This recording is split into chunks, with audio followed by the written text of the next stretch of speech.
I have an update for you. Yes. The infighting continues with Democrats.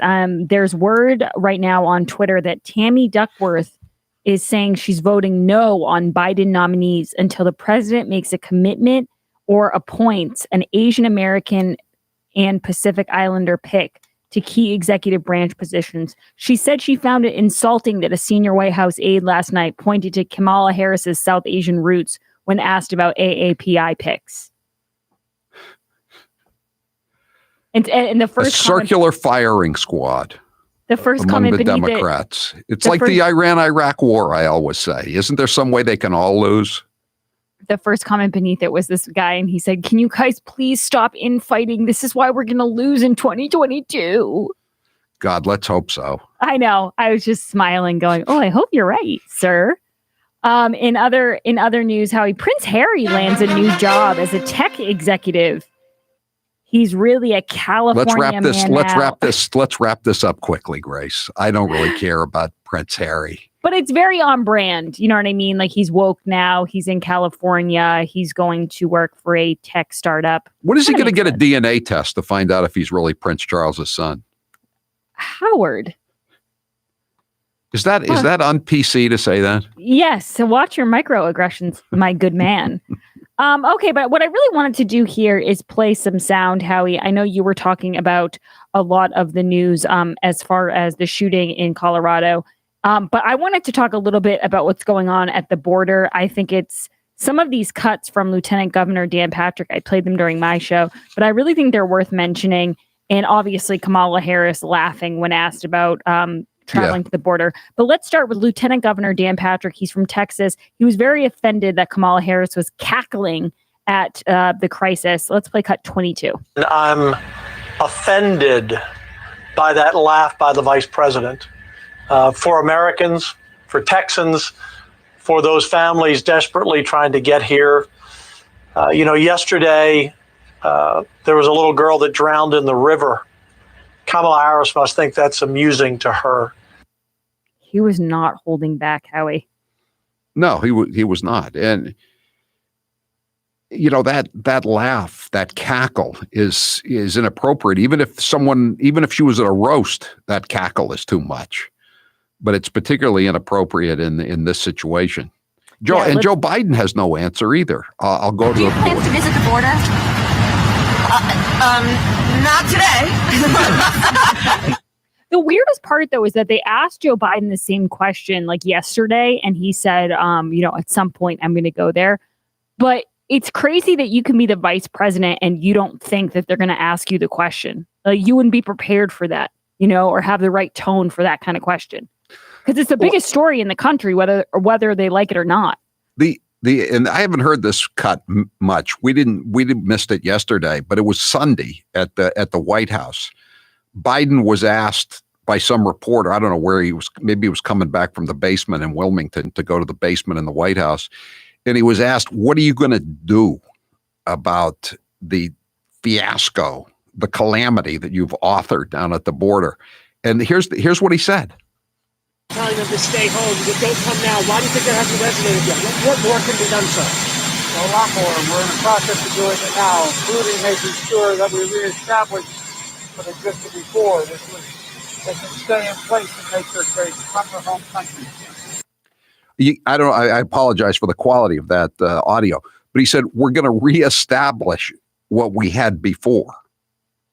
You catch that? Great. You know what that means? That means the remain in Mexico policy, which Trump took him a long time to negotiate that, right? Well, it's so frustrating because they talk about how they inherited everything. Everything was a mess when they got here and everything was bad. But just a few weeks ago, they were bragging about how they were reversing all these policies. And so it really doesn't make sense. You'd have to be really dense not to figure out that they're responsible for this crisis. And now, like you said, Howie, they're trying to go back and say, oh, we're going to re-implement what Trump already did. We're going to re-establish what we had before, and it's remain in Mexico. And they're also going to go back to those three countries where most of these indigents are coming from, which is Guatemala, El Salvador, and Honduras. And they're going to try to bribe them again, which Trump was doing. I mean, he was very clear about it. He was bribing them not to just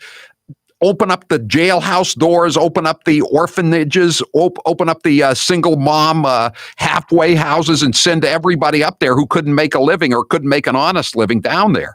And that's, I mean, so they're going to do that now again, because they're going to vote Democrat, but is it going to be worth the turmoil of the kind of societal chaos that they're going to cause when they arrive here? Yeah, wait till Biden comes up with Operation Warp Speed tomorrow.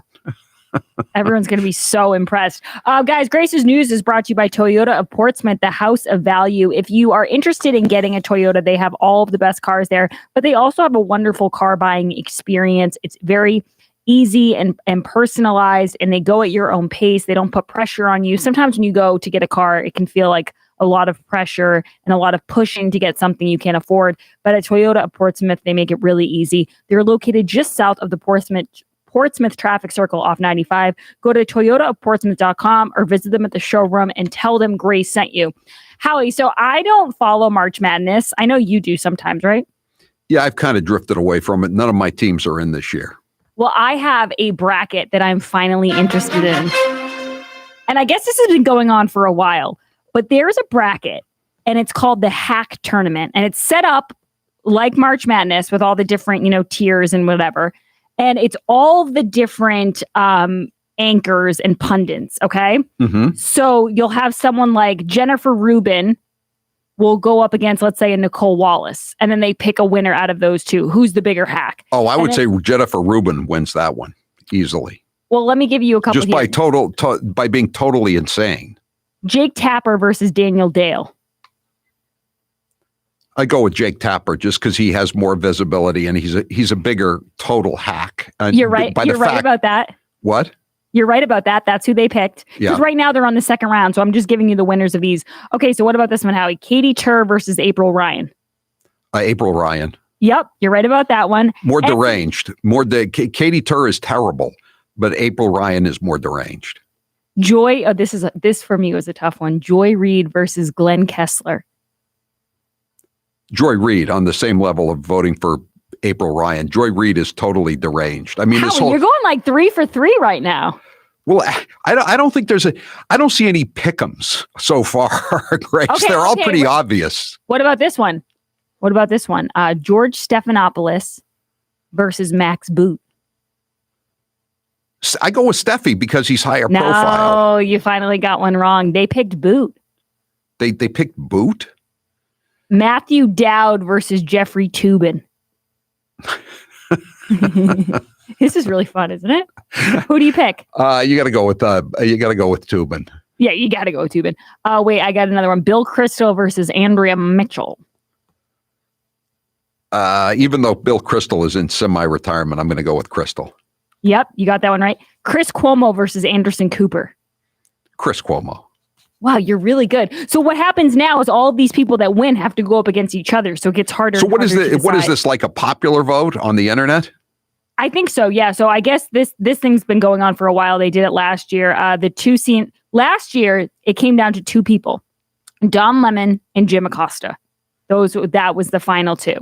I think in that case, you have to go with the anchor because the anchor is making an ass out of himself every night. Whereas Jim Acosta only occasionally runs into a situation where he can make a total pluperfect fool of himself. Well, I find that Jim Acosta, especially right now, the hypocrisy that, first of all, he's not even at the White House anymore. He's like in suspended animation. Exactly. But then also, Howie, on top of it, just with this story that's out about the crisis at the border, he was one of the biggest, loudest voices when it came to the kids in cages. And he kind of played both sides. At one point, when Trump was trying to fix the situation on the border, he kept saying it's a manufactured crisis. And then when he found out about the kids in cages, he talked ad nauseum about how evil Trump was. And now that Joe Biden's president, I haven't heard one peep out of Jim Dear Diary Acosta. As I look back on all the questions that Peter Doocy asked yesterday of Jen Psaki, I thought the best question was, where is it okay to have 400 people in a space that's supposed to be occupied by 260? Because again, Biden keeps talking about how if you behave, you get the vaccination and you wear the masks, multiple masks, maybe you can have a couple of people in your backyard at the 4th of July. And then they're just stuffing all these illegal aliens into this into these cages, and they don't care. Pods, Howie. Pods, excuse me. Soft-sided pods. Daycare centers. Yes. With the only thing they miss, the only thing they don't facilities. have is Dr. Seuss books because It's they're pretty- not PC anymore. Howie, I'm going to leave it there, but I have to say, this thing is called Hack Madness. It's funny because they have so many names, and there's a few names I don't know. Like they must be real blue check marks that, are just the editors at Deadspin or something. Yeah. But all the people whose names I know always end up winning their bracket. Well, again, I mean, if an anchor is always going to win over some obscure magazine editor, right? Just by recognizability. I have to say, this is finally something I could get on board with. Like I could bet on this and I would feel good about it. This is fun. I understand now why people like to play this. I've already had more fun with this than I've had with March Madness because Carolina got knocked out in the first round. I know way more about these people than I do about basketball. All right. Thank you, Howie. All right. That's it. That's Grace's news for the day. When we come back, we'll take some calls. 844-500-4242. We got a lot of sound cuts to play here today as well. I'm Howie Carr. A nightmare to liberals everywhere. He's Can we get that light back?